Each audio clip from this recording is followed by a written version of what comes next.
Whoa, camp! Whoa, we're playing a game! Yeah, this is wild. You're telling me this came out in like 2010 or something? Like New Vegas? Like, whoa, that's crazy. Yeah, no, it is wild. Schling dong. Oh, Schling dong. What was That's that? my doorbell. Let me go answer. Say Schling dong. Schling dong. I'm coming. Okay. Oh, hello. What are you? Hello. What are you do here? Hello, good sir. My name is Janine, and I've come today to spread the good word with you. Do you know about our Lord and Savior Mliplop? No.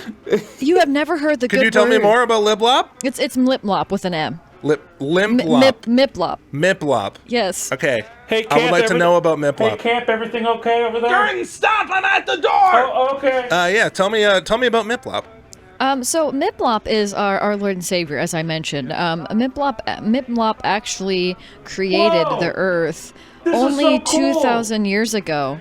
And it is really important that you dedicate your life to Lord and Savior Miplop because he is coming, and he is coming soon. So I have this pamphlet for you with some information about Miplop, and I just wanted to know if I could invite you to my temple gathering next week, if you would like to hear some more information. I'm raiding the fridge. What? That's crazy. I would never do that. Yes, please get me out of here. Hello, and welcome to the How Could You Forget podcast. We're your hosts, Gurdon, Camp, and Lexi, talk about a topic that maybe you've never heard about or is simply too good to forget.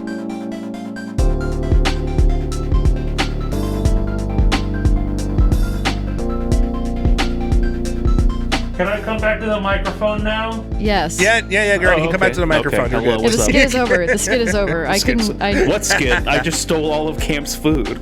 I'm not Oh, good no. at improv, so the skit can't last very long. But no, so I started off today with being basically a door-to-door religious information Salesman. disseminator. Oh.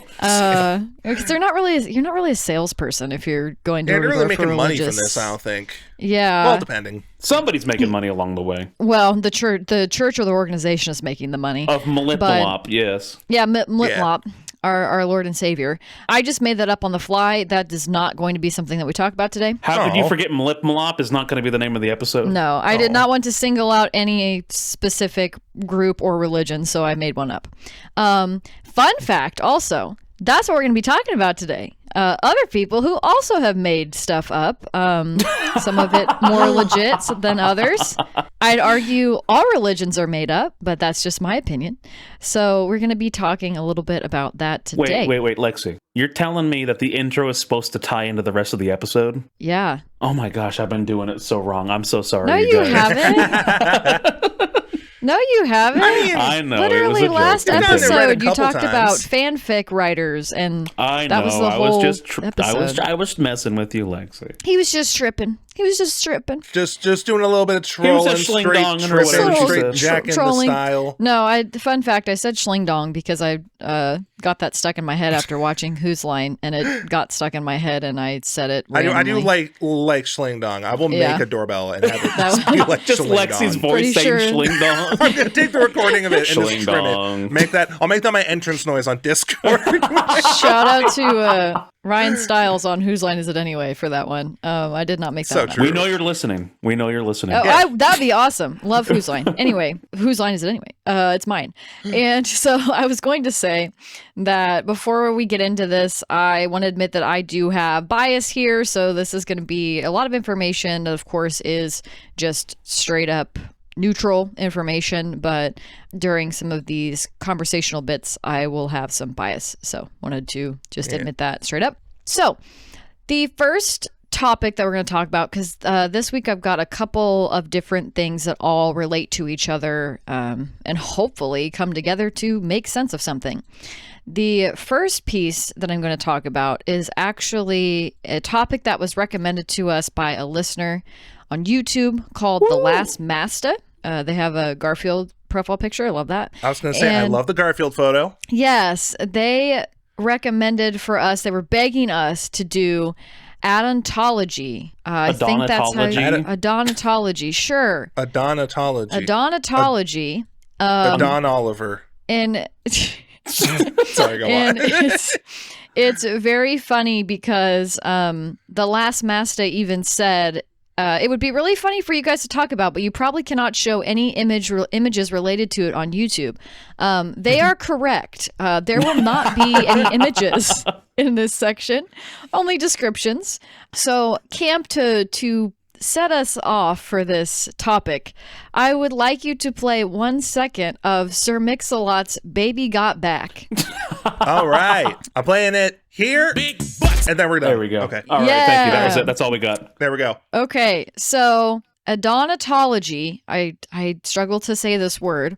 It is a weird word. Just think of Adonis. That's what's helping me with I it. know, Adonatology. So, and it is related to Adonis in this way. So, this topic, I will just call it because I'm not really even sure what to call it, does not actually have an official Wikipedia entry. The other things I'm going to discuss today do.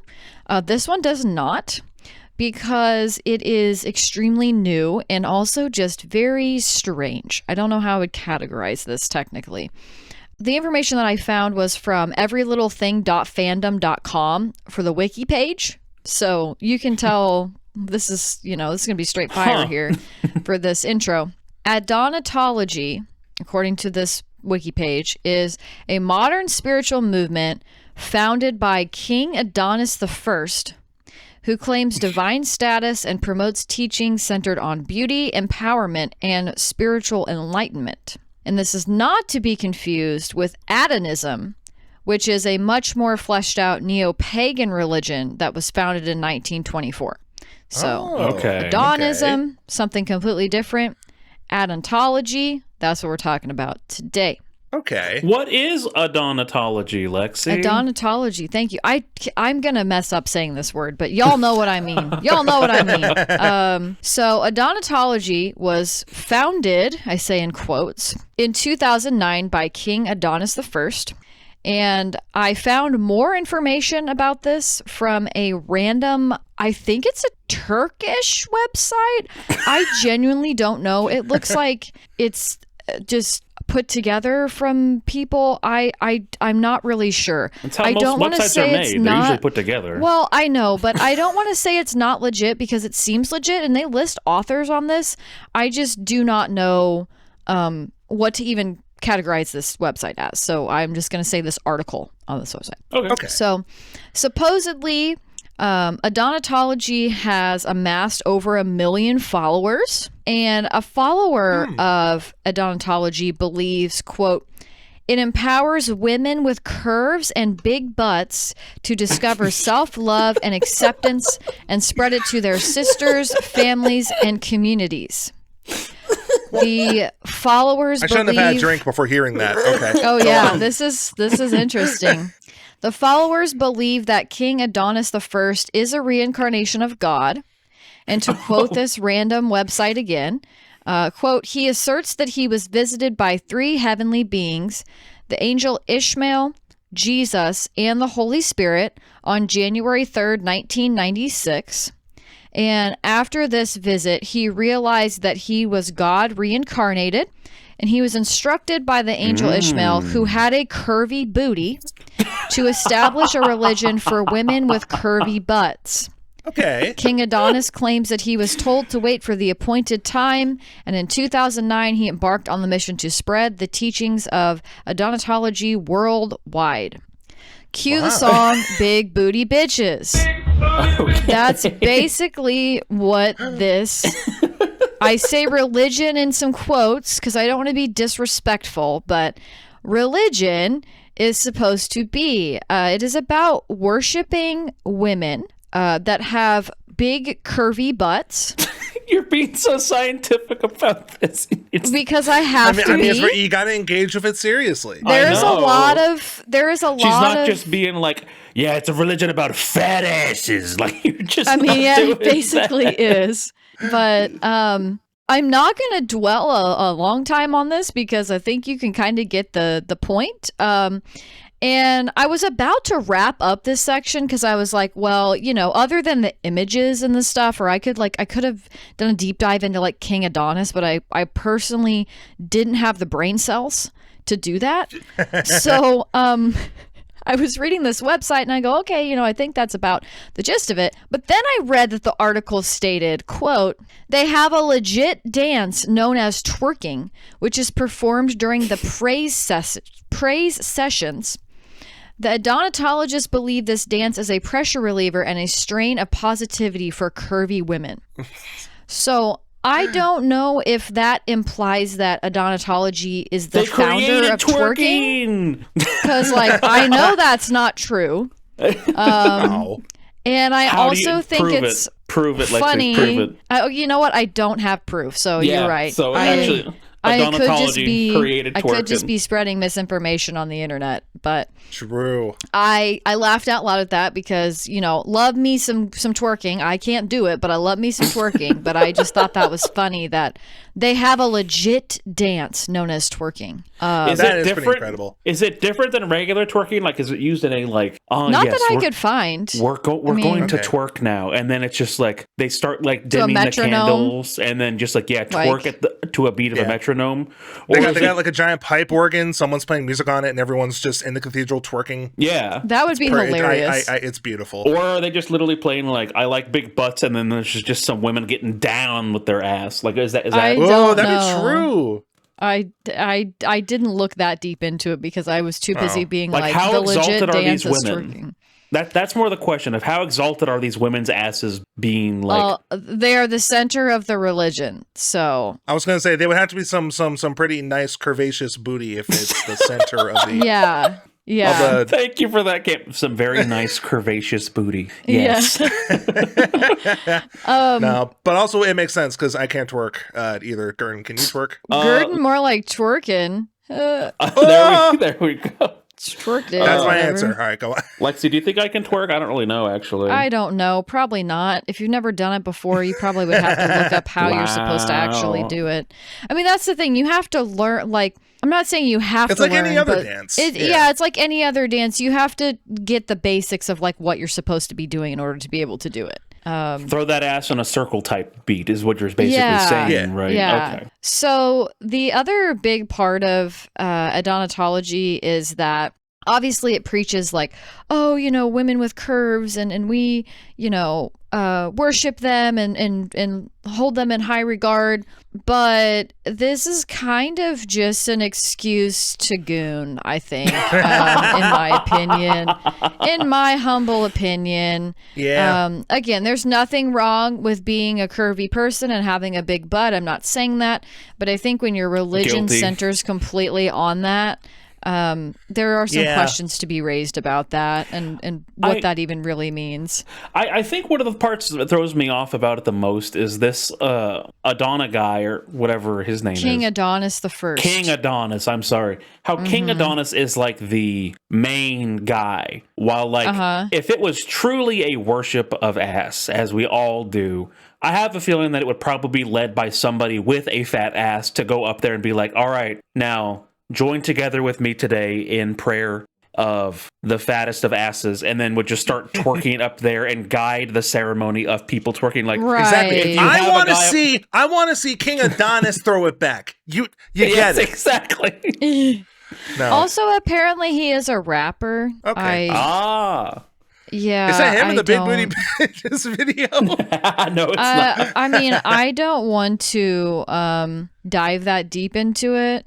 But I will read a quick biography about him from EIN News, whatever that means, because he released a book in 2022. Of course he did. Of Blessed Are Califigan Women. I don't know how to even say that word. Califigan women. Cali vegan for vegans in California. It sounds like it's Egyptian in some calligraphy. way. No, it's not calligraphy. Yes, women who do calligraphy. Wow. Women who know how to cursive good. Yes, there's curves, dude. There's curves. So true. Oh, we cracked it. Oh my goodness. That was it. But according to this biography about King Adonis the First, it says he was born and raised in Chicago, but currently lives in Los Angeles as of 2022 when this article was written. He is the founder and religious leader of the Church of Adontology, the owner of Dream City Universal. I guess that's maybe a music label. Oh, a multimedia company. Oh. Okay. He is a businessman, a global music artist, an author, and a celebrity personality. He is believed to be God incarnate by his followers, and according to some sources, one of the wealthiest monarchs in the world. His previous book, the Book of Adonatology, available on Amazon and paperback, is $29.99, and Amazon and Barnes & Noble hardcover for $45. Oh my goodness. Are the sacred scriptures of the Adonatology faith. Blessed Are Caliphian Women is his second book. I'm sorry, I butchered that. I love how that entire bio sounded so normal at first. It's like, yeah, he's a musician. And yes, exactly. He has like a company that do multimedia stuff. Also, he's a king and a founder of a religion and is one of the richest monarchs. He's God incarnate. Also, he's God. Yeah, I'm like, this has to be a joke. I mean, Camp just said straight up, if you sit there and you go like, okay, this is a rapper whose persona, like, rappers have personas still, at least I think some of them still do, of like, I'm a persona who's like, I'm so full of myself that I'm basically like a god. But it sounds like this guy actually believes he might be a deity of some kind who goes like, yes, the world needs to worship ass. Like, I mean, if he's been doing this since what, 2009? If we count like when he started spreading the word, that's commitment. I do want to issue a correction too.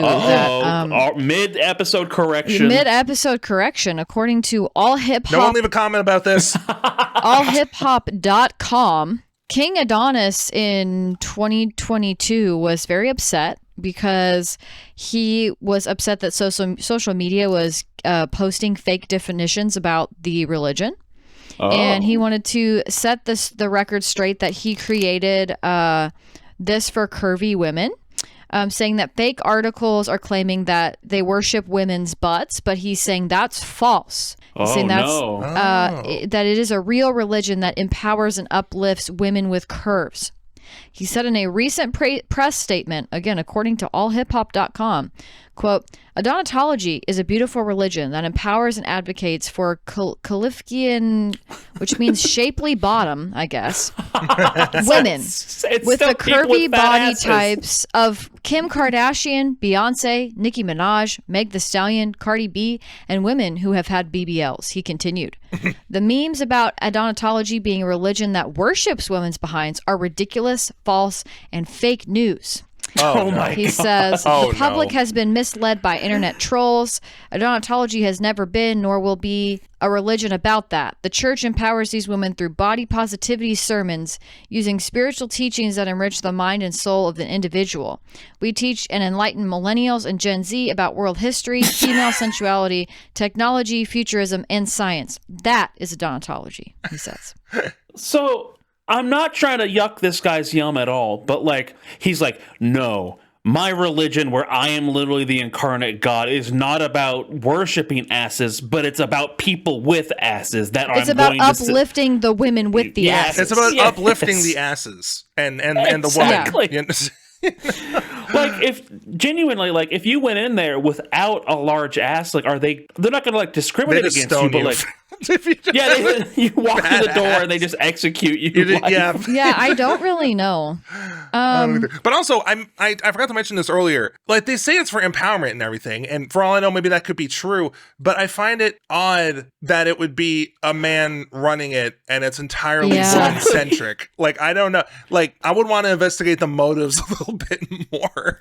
About that. So I'm glad that you mentioned that, Camp, because on the website, the strange one that I can't figure out what that is. The Turkish one, the Turkish one, maybe, ?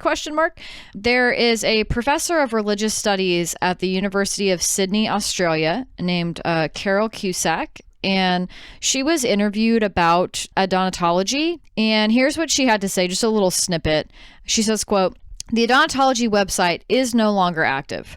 There are several ways to read about Adonatology. The worship of women with large butts may be indicative of body positivity, but in fact, the religion fetishizes the female anatomy and is intensely sexist, is what she says. Yeah, that's the vibe I was getting to. So I'm like, if this person who is a professor of religious studies comes to the conclusion that you worship women with large butts, like, where are you trying to dispel these rumors? Because I have a feeling that this professor probably read his book that he made and had to pay $45 for so I'm like, I don't know why she would just be like, do like one internet search and then be like, oh yeah, it's about butts. Anyway, like that just doesn't seem like it would track. So I feel like this poor professor had to probably read that book, and if that's the conclusion she came to, But yeah, I mean, she's literally a professional. I'm inclined to believe her. Yeah. I'm inclined to believe her. He's a professional rapper, though, and a professional god. That is so true. I mean, they are both Yeah, like he can be a religious professor, but if you're a god professor,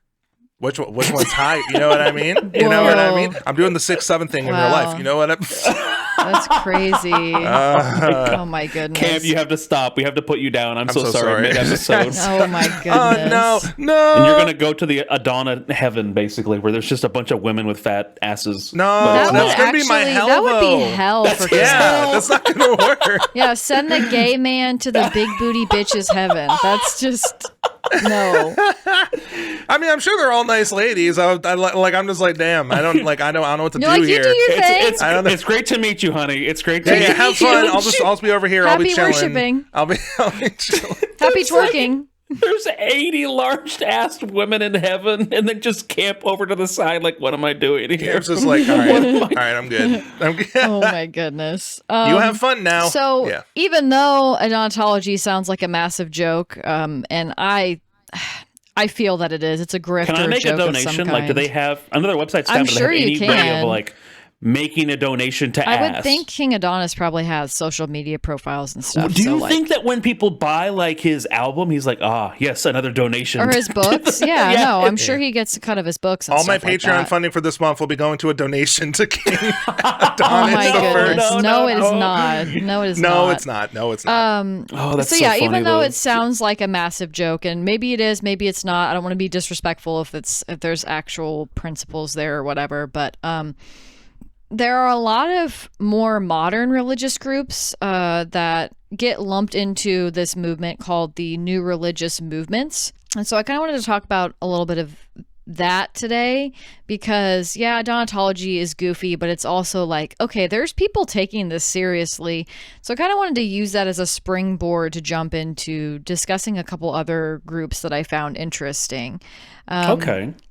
And I wanted to preface, too, that the use of the word new in this new religious movements is a bit relative because obviously the major world religions are over thousands of years old.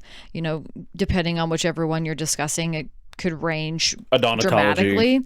Well, obviously, with odontology being 2009, like that's new. That's like new.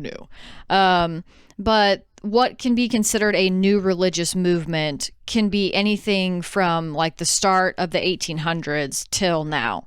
So the Wikipedia article that I used as like a base reference for this lists the Church of Latter-day Saints as the first grouping of new religious movements because that group was founded in the 1830s. Wow. Okay. So that's kind of just to set the stage. You hear that, Mormons? You're new. So you're new, which you're Mormons. Not even supposed to say Mormon anymore. Oh, really? Then why do they have the whole show? You make me watch a show called like Mormon Wives. Yeah, but they're members of the Church of Latter-day Saints. They don't want to be Mormons anymore. That doesn't roll off the tongue. Like just call No, it definitely does not. But they don't like a lot of people. So I have heard a lot of people who are actually members of the faith and hardcore about it. They are members of the Church of Latter-day Saints. They are not. What's the name of their book then? Now, if they're not calling themselves Mormon, is it the book of the Church of the Latter-day Saints? The book of the members of the Church of the Latter-day Saints. The book of mostly Joseph Smith and some other people. From the girl in the window with the dragon tattoo. With the the blue house with the blue window. Yes, true. Oh my goodness.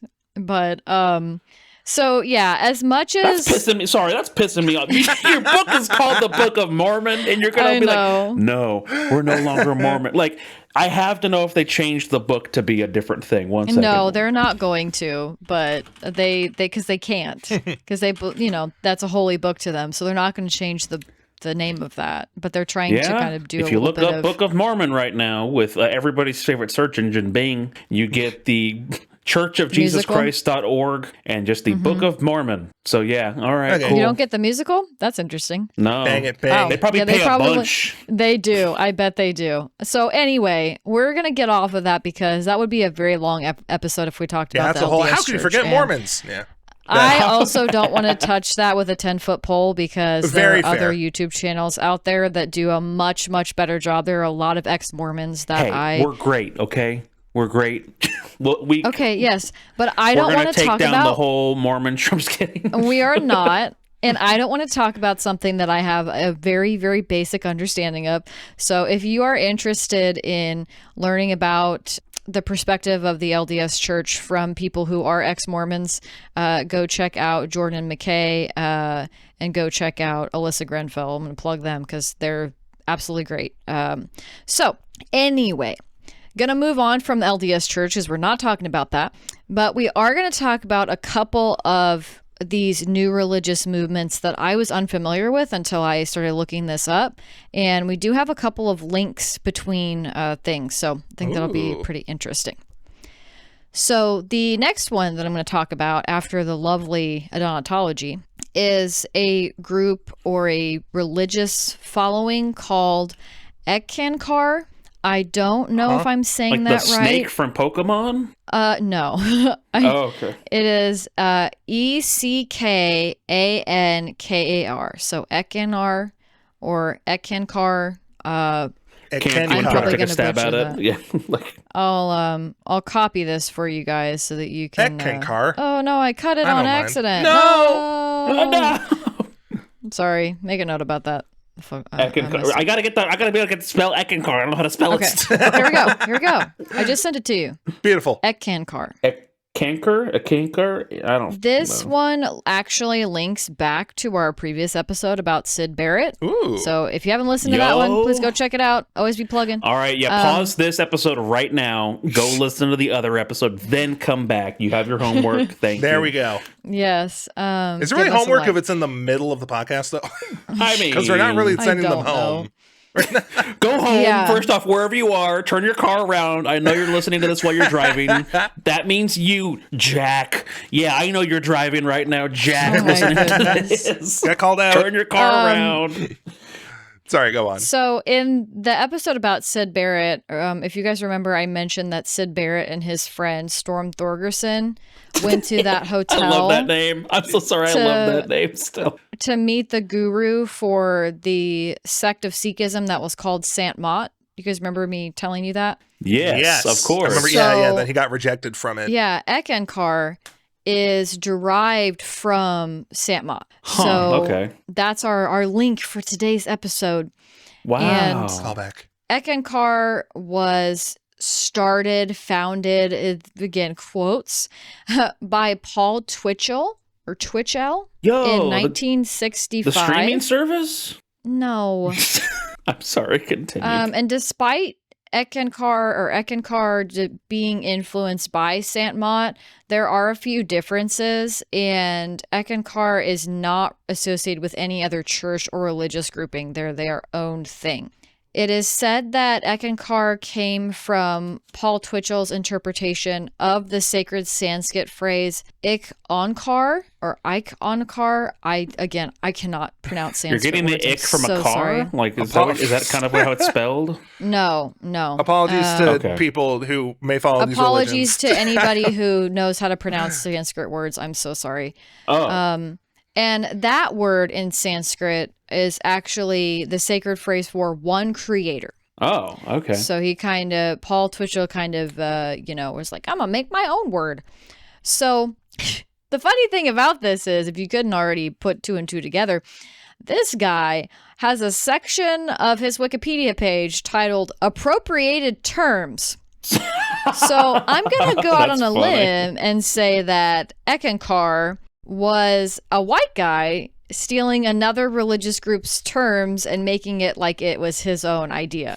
So it would not be the first time in history that this has happened, especially with religion, and it is certainly not the last.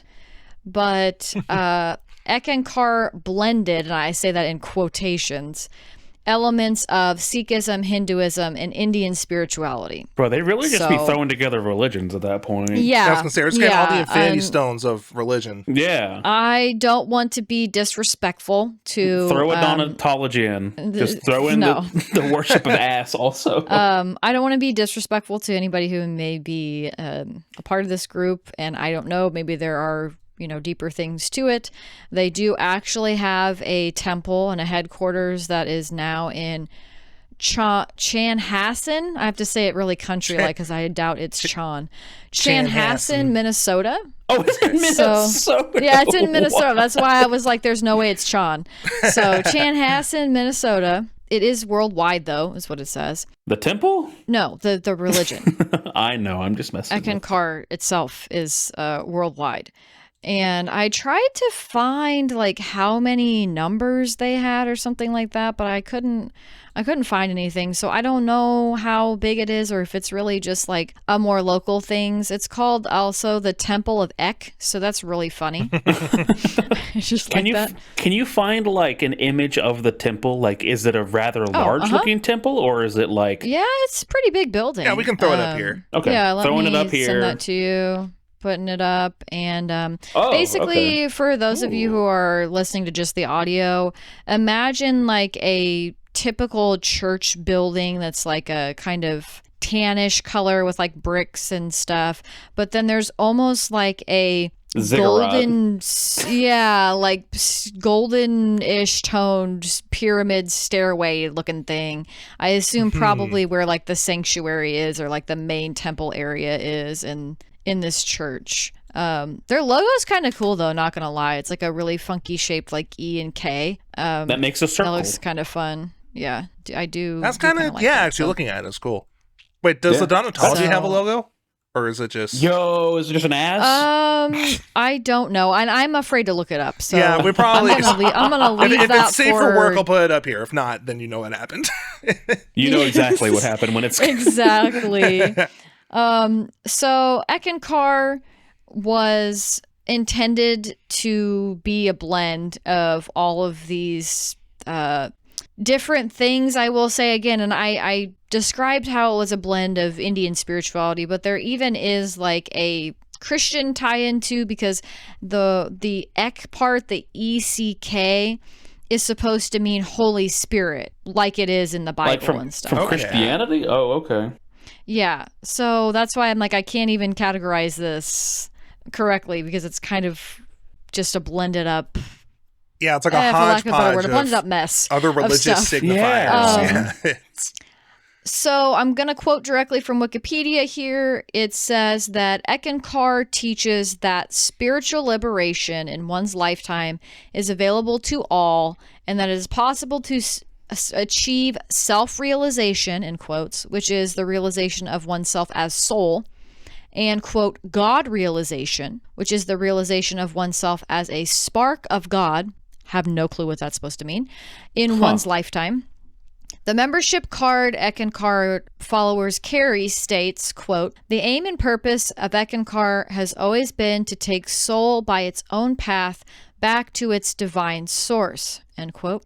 The final spiritual goal of all Ekkists, capital ECK-ists, it sounds like this is just the Ekans, like a religion for Ekans, the snake. The almost. Snake. That would kind of be more funny to me. So continuing the Wikipedia quote, the final spiritual goal of all Ekkists is to become conscious, quote, co-workers with God. It is also said that the beliefs that people are responsible for their destiny. Wait, that doesn't really make sense grammatically. I don't know if I typed that wrong or that's the quote, but basically the beliefs that people are responsible for their destiny and that their decisions determine their future are important in Eckankar. Eckankar students meet in open public services and classes to discuss personal experiences, topics, books, and discourses. Lexi, I am not being mean to you, or if you wrote this or these other people. Did I just hear that correctly? That basically, they believe that if you do things, it affects your future? Yes, the direct quote from Wikipedia is, the beliefs that people are responsible for their destiny and that their decisions determine their future are important in Eckankar. Their decisions decide their future is such a wild statement of like, yes, if I eat a sandwich today, I will have sustenance, but if I don't, my destiny is going to be really short because I'm going to starve to death. If I eat sandwich today, that means I have less bread tomorrow, but I have substance. Like, I'm not attempting to be mean to these people, but when I heard that specific line of the choices you make affect the future, it's like, well, the okay, plans you make for the future dictate your future. to help you understand it in a way that doesn't sound stupid, hopefully, is that that contrasts with religions that are like, hey, everything is predetermined and whatever you do doesn't matter because your fate has already been predetermined. That is very fair. So I think it's trying to highlight that Ekankar is like, hey, what you do actually matters. Like, things are not predetermined. And so the actions that you take in order to get closer to God or be in community with other followers is on you. And you affect that instead of it just being, well, God already wrote all of his fan fiction down and your fate's been decided. God made me a sandwich. Yes. God made me a sandwich. That's also really interesting. Yeah, that makes sense to me. And it's really interesting too, because I know often in like more philosophical or like atheists and super scientific physics circles, even they also have like questions about predetermination. Because it's like, how do we know that like the Big Bang didn't just start all the conditions for every atom to do everything it does and for all our thoughts to do this and that? So having a religion based entirely around basically the concept of free will is actually kind of neat. Okay. Making my comment that if you do something that affects the future sound crazy also is also wild. So yeah, sorry for the mild existential crisis. You get schooled. Yeah, for all intents and purposes, people have free will. If you feel like doing something, you can do it. That's the important part. I mean, I guess to actually have a very slight discussion, not about the full religious implications and stuff like that, but like with the snakeism or ekinism of Ekankar. Sorry, not ekinism. That's a whole different. They're ekists. Ekists. Sorry, I'm very sorry if you are an ekist. Or for miss saying words, ekists. But with the whole thing of like much more free will is a much more Eastern belief, right? Like much more kind of that Indian spiritualism, right? Or am I? That gets tricky, right? Yeah. I would say as a whole, no. Okay. I would say it's not the belief of. Oh, see, gets into the weeds. I don't have 5 hours to put together it's like Pandora's box. We're really going okay, but I will say with this is a statement that's lacking a bunch of nuance, so please don't come for me. I haven't been able to research this.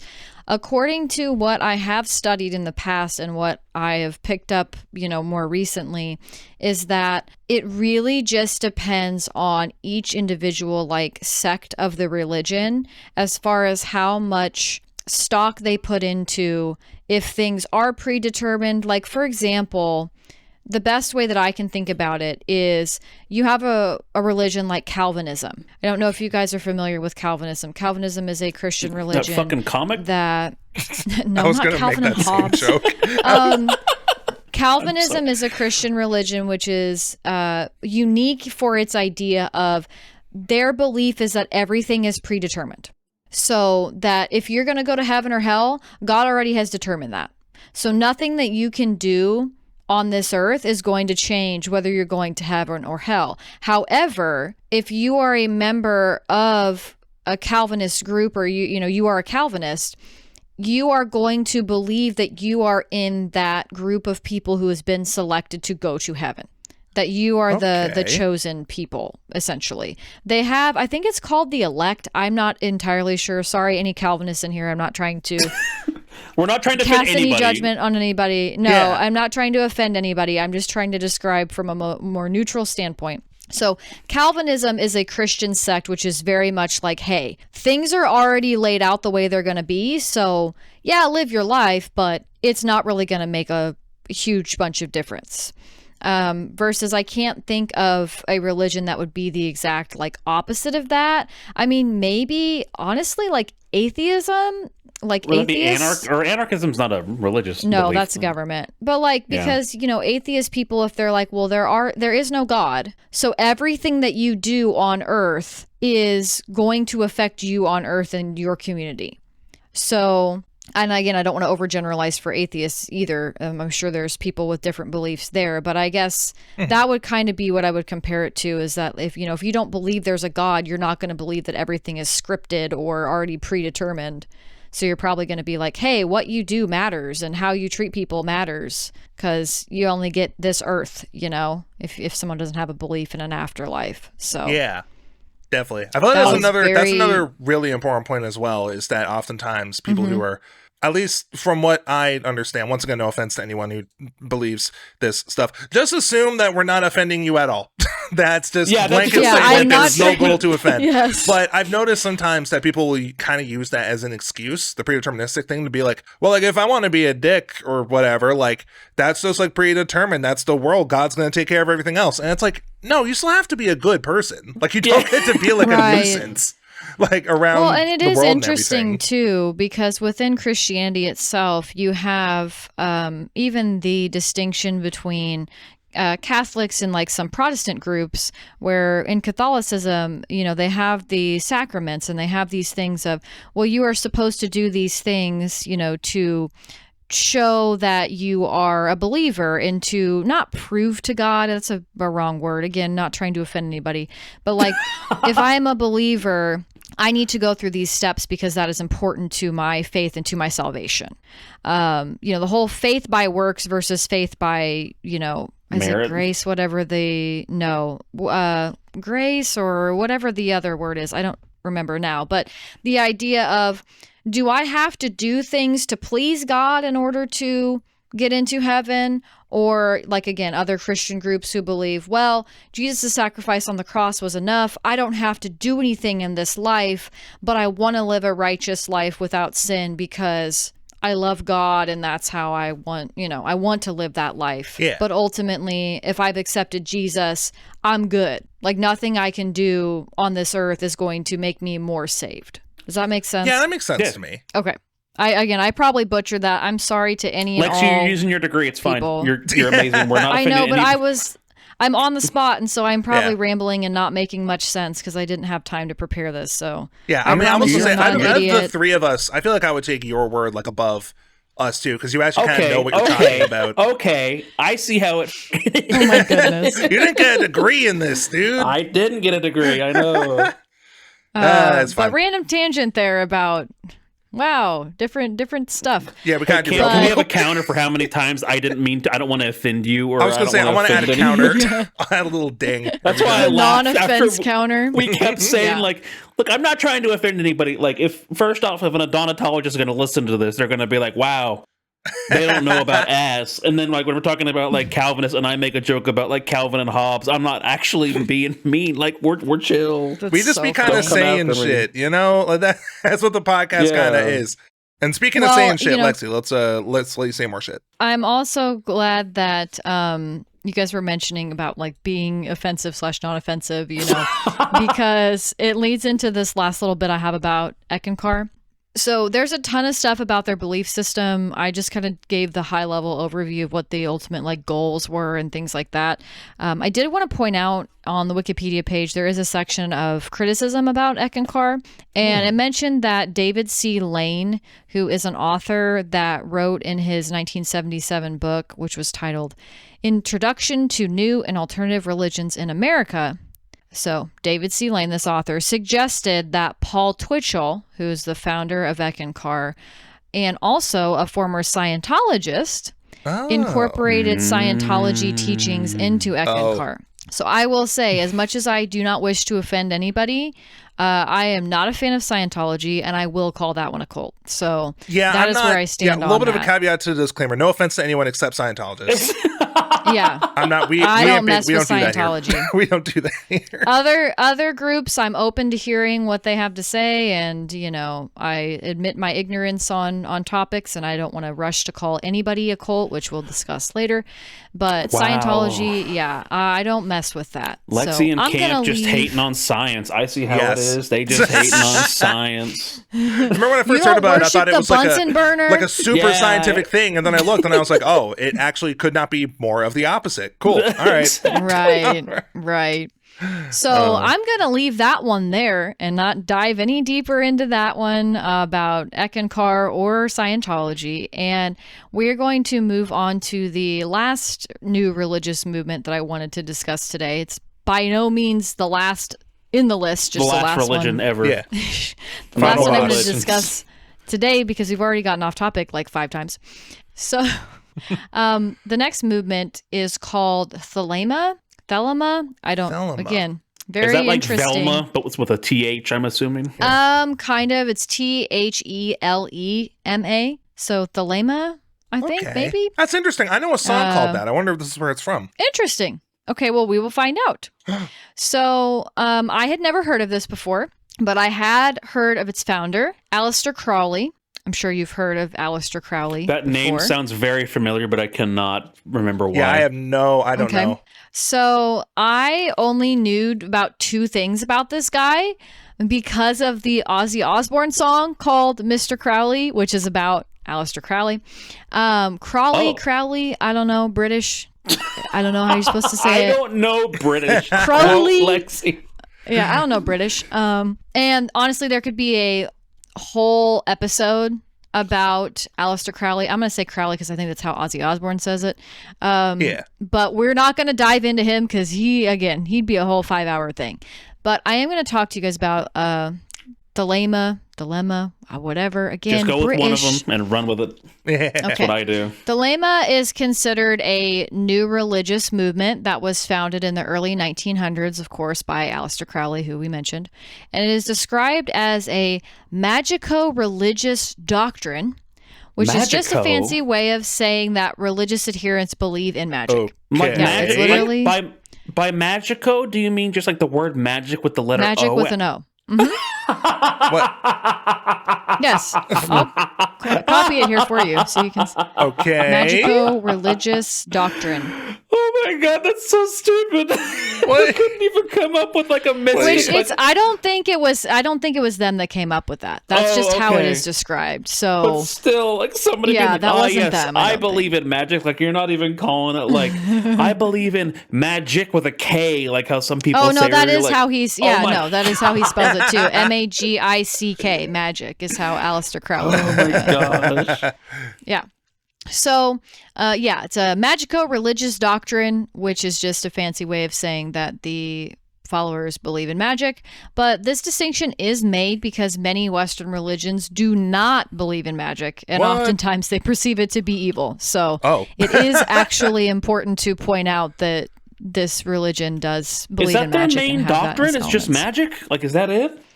We'll get into that. Not Sorry, really. I don't mean to jump kind ahead. of. This goes really deep. So again, this is just the high level overview. I would probably have to sit here and read into this for, a couple of days, if not a week, to really get a good sense of it. All right. Well, we're going to pause the recording. Lexi's going to come back after a week, and we're going to pick that up right here. All right, Lexi, go.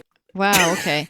So I use the Wikipedia page for Aleister Crowley because, again, I just really don't have the brain cells to deep dive into all of this stuff. Just to explain the basics of his thought process so we can get an idea of how this all started to take shape. So, quote, in his autobiography, Crowley wrote that his purpose in life was to bring Oriental wisdom to Europe and to restore paganism in a purer form. Oh my goodness, I cannot talk today. A more pure form. Although what he meant by paganism was unclear. Crowley also wrote in the 4th book of magic, and that's magic spelled M-I-S... in the 4th book of magic, and that's magic spelled Magick, about a great pagan umbral fleet ruled by Odovius that would be handed down to the great Spartan. This is a quote. This is obviously not Halo me. Halo mentioned. Oh, really? I wish it was Spartan. Halo. Continuing the quote. The esoteric nature of this was also unclear. Crowley's thought was not always cohesive and was influenced by a variety of sources ranging from Eastern religious movements and practices like Hindu yoga and Buddhism, scientific naturalism, and various currents within oh my God. Hate words. Lexi, I hate words. We're not cutting something that in the out. air today. Jeez. We're not cutting out Lexi, I hate words. Ranging from Eastern religious movements and practices like Hindu yoga and Buddhism, scientific naturalism, and various currents within Western esotericism, among them being ceremonial magic, alchemy, astrology, Rosicrucianism, Kabbalah, and the tarot.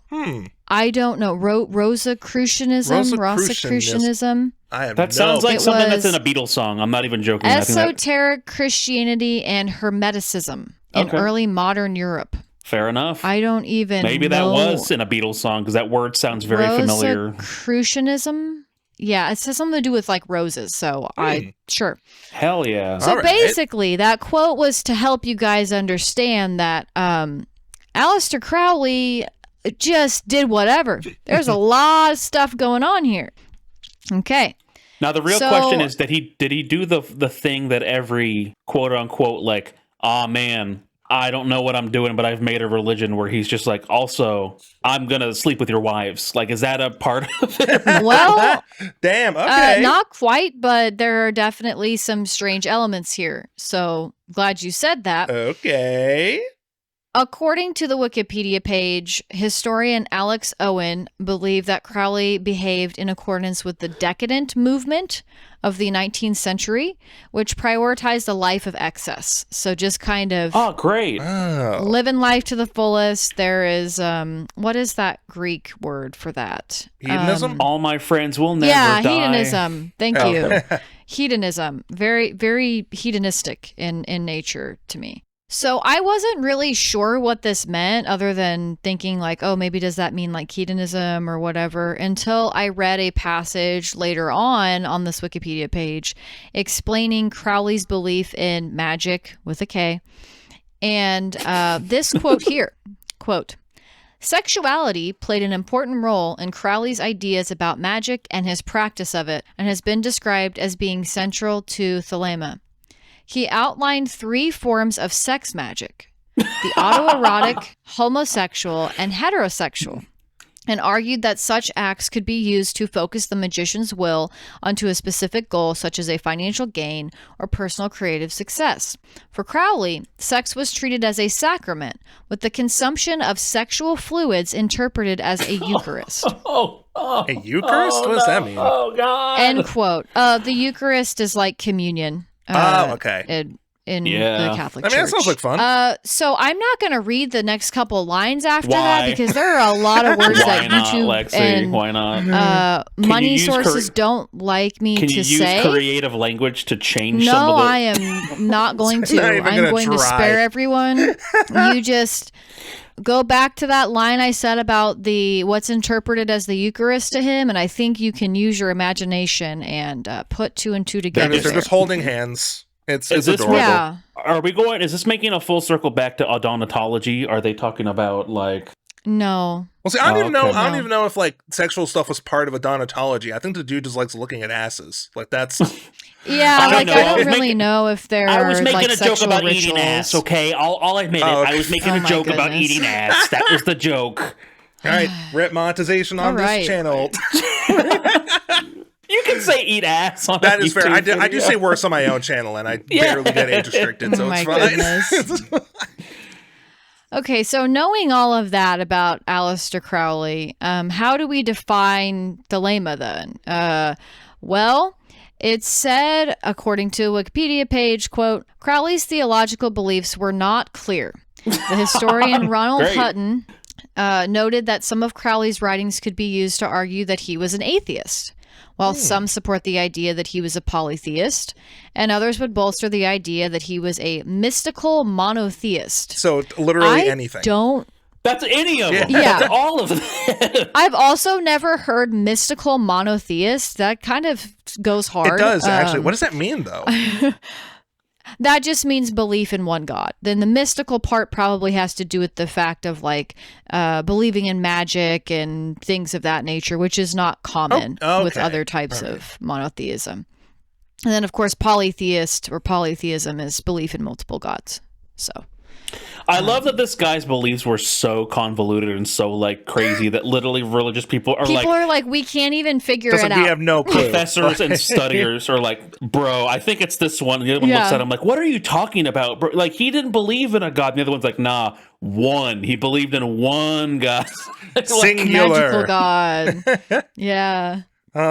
So with Thelema being founded in the early 1900s, and given everything that we've heard about Aleister Crowley thus far, as I'm sure you were assumed, Christians were very accepting of him and totally didn't think he was a Satan worshiper. And that's the end of the episode. Didn't. Yes, thank you. Yeah, obviously, they hated this guy. They thought he was a Satan worshiper. Let's beat him to death with 1,800 hammers. He did also express a lot of anti-Christian sentiment, which fueled criticism and false allegations against him.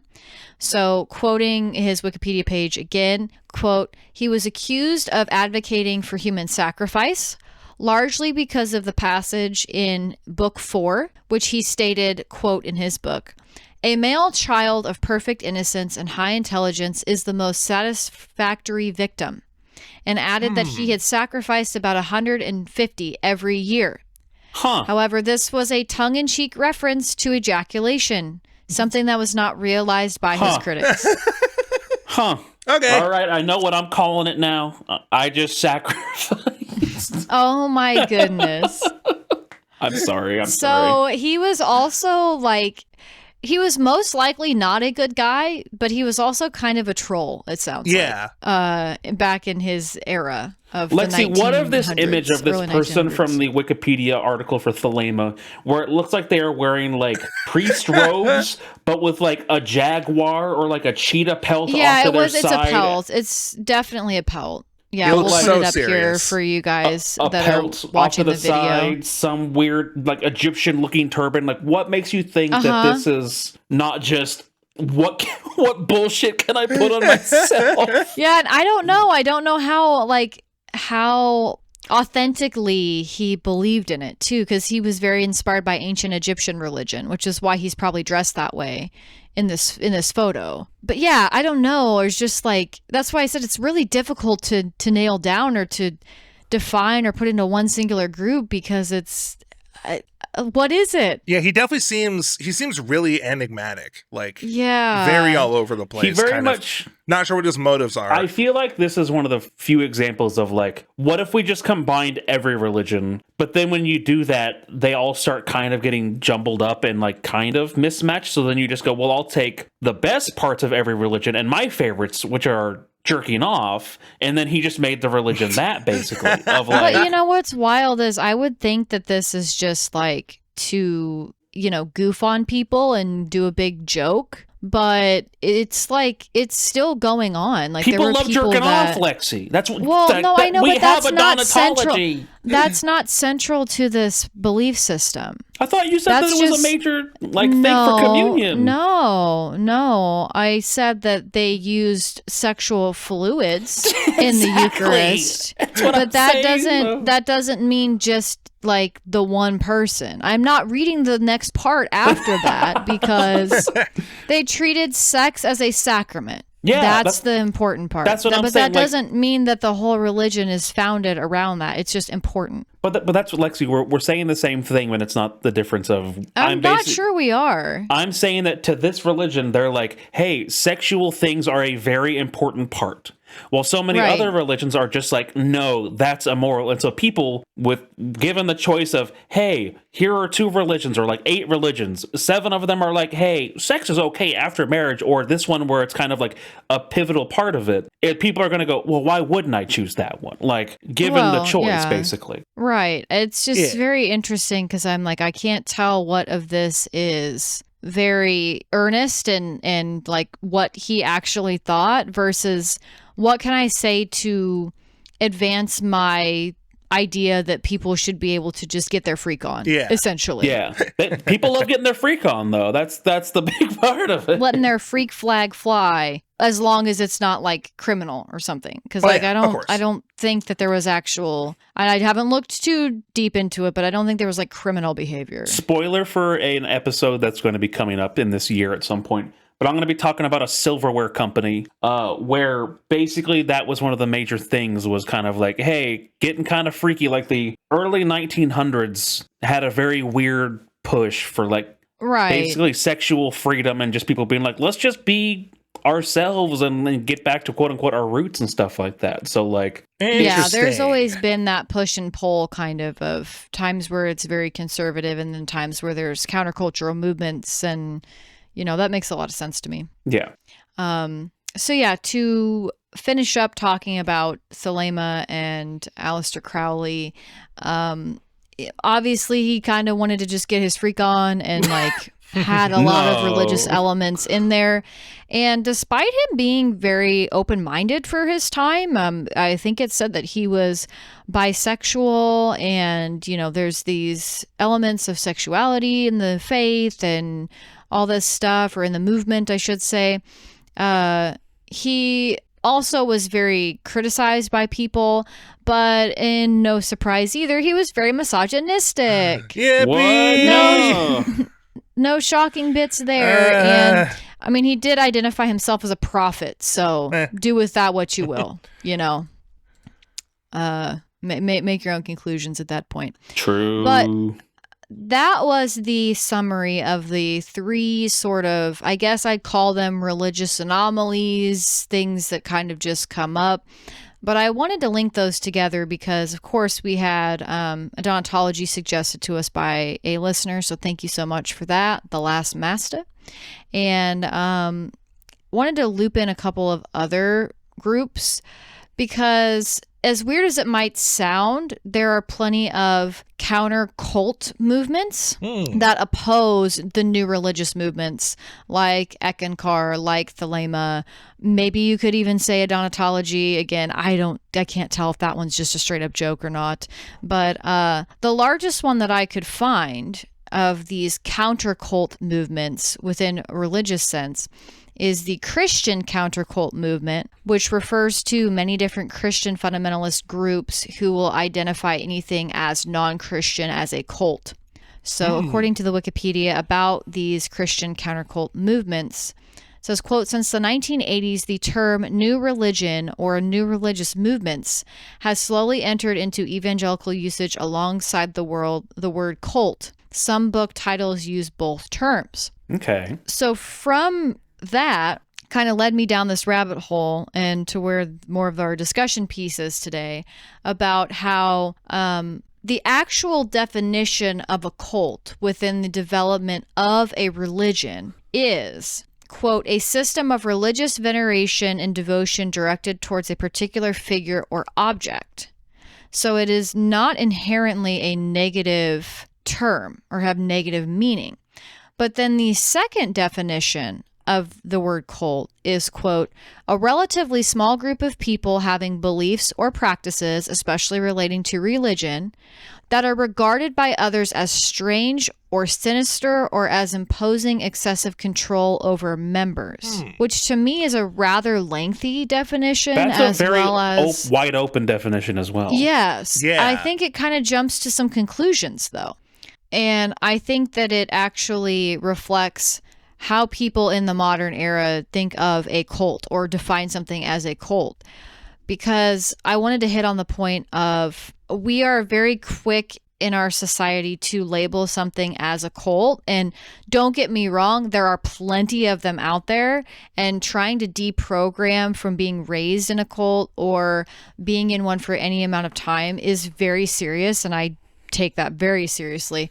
But I do think it's interesting that the word of a cult is very subjective, and depending on who you're asking, they could be throwing it around to a group that it doesn't really seem to make sense to. Because personally, there are a lot of things that I consider cult-like in almost every organized religion. Even things like MLMs, like there are cult mentalities and cult tactics used in so many different groups. But if you're an adherent to a specific religion, like not to harp on what I said earlier a little bit about, I wasn't going to talk about the LDS Church, but a lot of people have said, well, the LDS Church is a cult. And I'm not going to make my statement known one way or the other, what I think on that. But when you're in it, you're not going to consider something a cult. Yeah. So if you ask a member of the Church of Latter-day Saints, do you think your church is a cult? Of course they're going to say no. Like it's I mean, it's I would a hope they would say no-brainer. no, at least like that. And until they are, like a lot of other ex-Mormon channels that I mentioned talk about it a lot better.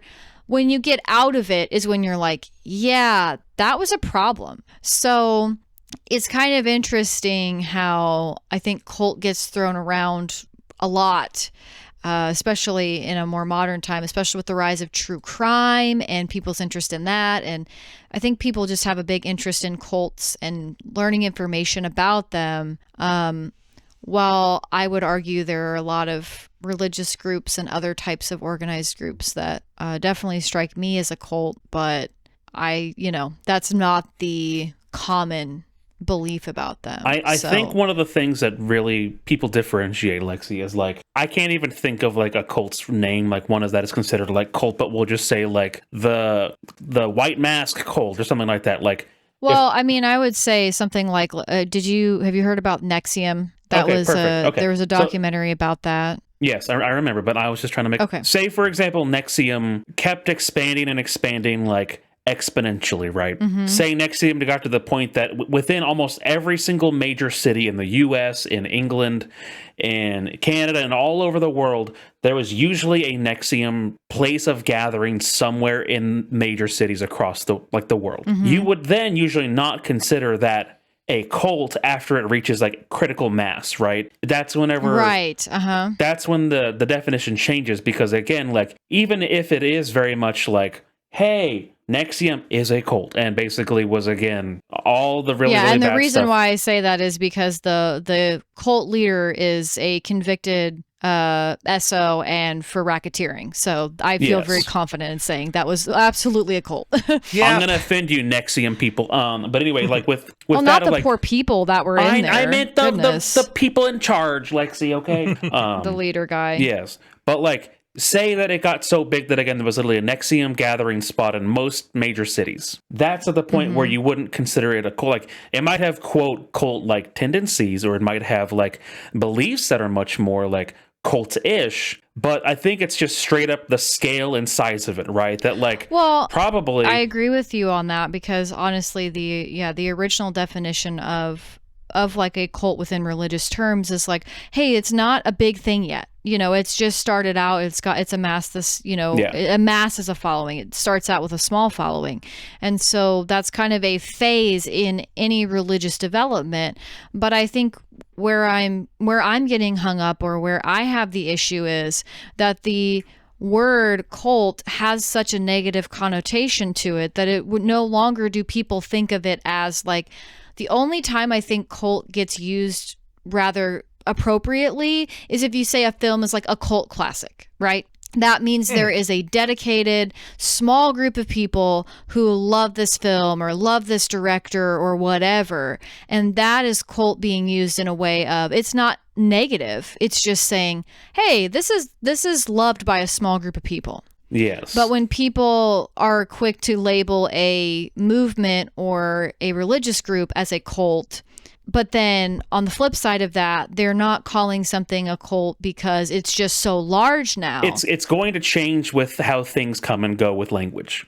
The term cult for 800 years might have been literally used the term of a cultivation, so a smaller people that is trying to cultivate into a larger gathering of a religious gathering of type stuff. But as time has gone on, and especially as you said with true crime and more people coming in and then just using it only in the negative term of this cult ended people 800 times, and like, oh, okay, so cult now has a negative interpretation compared to just, hey, this quote unquote cult stole $800 million. Like, it's just changed with the times, and it's crappy. I will entirely admit that, but I think the term simultaneously does mean a very small gathering of people and brainwashing at the same time, but also not, because people will just use it interchangeably.